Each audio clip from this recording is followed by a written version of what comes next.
What's going on, everybody, and welcome to another video. Today, I'm going to be talking about one of, if not the most underrated Nintendo Switch game, in my opinion, Mario plus Rabbids Kingdom Battle. This game is so underrated. When I replayed this the other day, I loved it so much, man, and I might go as far as to say this is one of my top 5 favorite Switch games. I wish I was lying. I love this game that much, honestly. Like, I want Mario and Luigi, unlike other Mario RPGs, I want Mario and Luigi back as much as the next guy. I want Paper Mario to go back to an RPG, and God forbid if Super Mario RPG ever gets anything.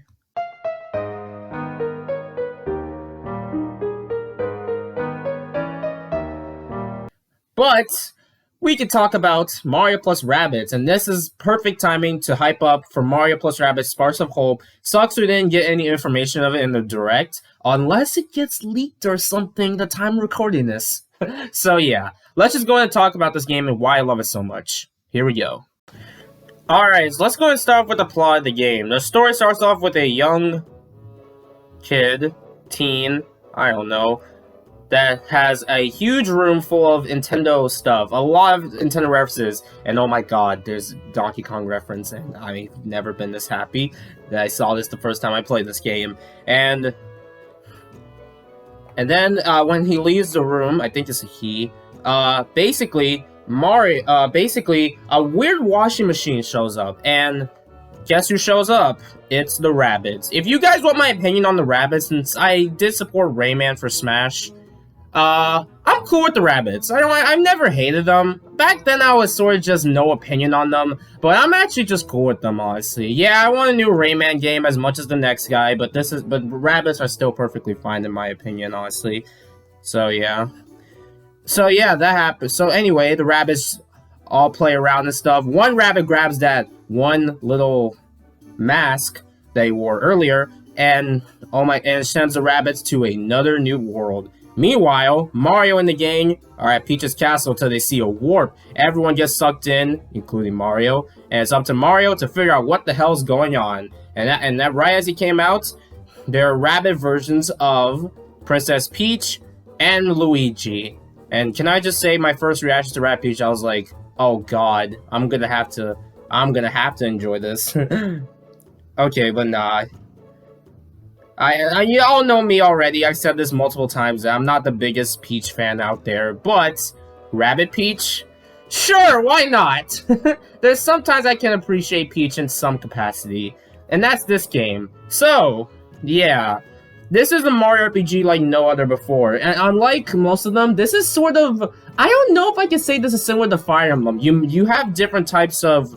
You move your characters by using some cursor, the little thing called Beepo, and then you get to attack the enemies with guns, I guess, and yeah, and then you can also do some special effects as well. So yeah, that's the whole point of the game, and honestly, I find this pretty engaging and pretty enjoyable, honestly. Now, I will say that since this game isn't for everybody, and I can understand why, this game can be brutal at times, especially near the end of the game, which is why, if you really need it, there is an easy mode if you want it. I only did it like twice when I was struggling, but otherwise, I didn't really use it that much, honestly, so yeah, but it's there if you need it. This game isn't for everyone. If you're not the biggest fan of strategy kind of games, then yeah, I wouldn't really recommend this. But realistically, yeah, I would recommend this game, so honestly, because, like, this game is so fun. It has a lot to do, lots of collectibles, a ton of references, a lot of laughs here and there. I don't know, man. There's just so much to impact, and I love this game. I won't spoil too much of it. I know this game has been out for years, but still. You do get to play as other characters, of course. You'll still have the normal characters. We have Luigi you get Peach, and you get another character, Yoshi. And then the Rabbid forms as well. Rabbid Yoshi, Rabbid Mario. I think I said them all now. So yeah, those are the 8 characters in this game. You can only choose up to 3 to have on your team. So I guess kind of similar to Super Mario RPG, where you can only pick 3 party members. So I guess that's something. And you guys aren't gonna believe what team I used throughout the game. both versions of Peach. Yes, I'm serious. I wish I was lying. I'm not the biggest Peach fan, but I use both Rabbid Peach and the normal Peach to beat the game, honestly, because all the party members have their highs and lows. Luigi usually shoots pretty far. Rabbid Mario just attacks everyone usually. Rabbid Luigi just normal attacking and stuff. Rabbid Peach has the healing, same with Peach. The Yoshis have just do a lot of damage and stuff. So yeah, that's how there are usually some highs and lows with all the party members, and that's what makes this game so fun, honestly. So yeah, I don't know if I got really much else to say here about, but yeah, there's also multiplayer too. You can play the co-op challenges if you really want to. You can't play the main game multiplayer. I hope that's the case in the sequel, but it's still pretty engaging. There's also a lot of challenges and collectibles to get in the game. So yeah, this game is pretty engaging, and I still claim this is one of my top 5 favorite Switch games, honestly. So yeah, and the soundtrack. Oh man, the soundtrack is just so many good soundtracks. The boss theme is so good. A lot of the areas. Oh man, the soundtrack is just way too good, honestly. And I can go as far as say how much I love it, but I won't go that far. Won't take it too far. Won't name them all. But yeah, there's so many great songs in there. So yeah. And there's also a few. The only downside to this game, in my opinion, is that the puzzles were a bit stressful. There were times I was stuck and I didn't know what to do, but thanks to the internet for helping me out. But yeah, that's the only minor complaint, honestly. Alright. Oh yeah, Donkey Kong.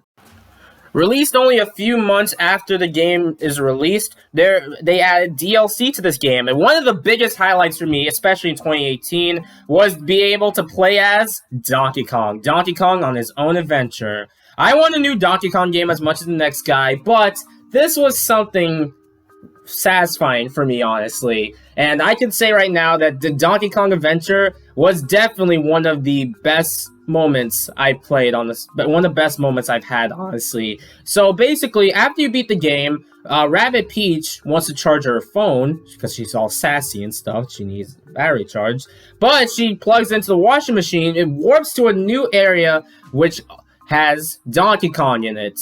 And eventually, you'll run into Rabbid Cranky Kong. And it's up to those three to figure out what the hell's going on. And you have to deal with Rabbid Kong. Oh yeah, this was definitely my highlights of watching that trailer, honestly. I was like, is Donkey Kong gonna be in the game? And wow, it actually aged well.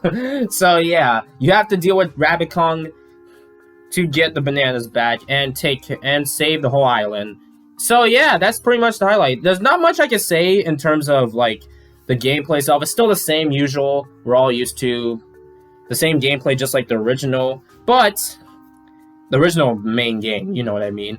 But I get to play as DK in this, so that's a win in my book, honestly. And I never thought Donkey Kong and Rosalina would ever appear in Mario RPGs or strategy type games. But wow, This is becoming a reality at this point now. If only Mario and Luigi. But regardless, yeah, this is definitely a fun experience. It's only like 6 hours long, actually, to beat the whole thing. But this is some nice DLC, and I definitely felt pretty satisfied. And it definitely felt pretty nice playing through this, honestly. And the music, man. So many Donkey Kong references, of course. And yeah, I like the music as well. The bosses were pretty cool. Yeah. There's just a lot to say about this adventure. I won't go too far into this. I could say more as much as I want, but man, there's just so much I loved about this, and I was like, I never thought I wanted this, but here we are. So yeah, that's the Donkey Kong Adventure DLC. Definitely an experience, for sure. So yeah.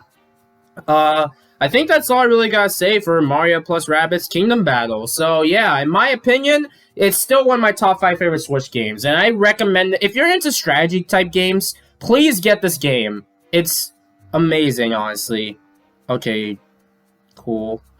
I just got something right there. But yeah, get this game if you're into strategy games. Honestly, like, it's so freaking enjoyable. I hope Mario and Luigi comes back one day, but regardless, I'm super hyped for Mario plus Rabbids Sparks of Hope. Donkey Kong appeared in this game. Now it's Rosalina's turn. I hope, man. Getting DK Rosalina in some RPG. Never thought I wanted this, but here we are. So yeah.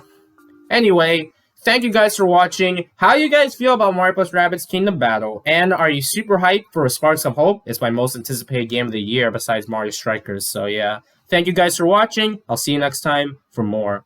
Later, folks.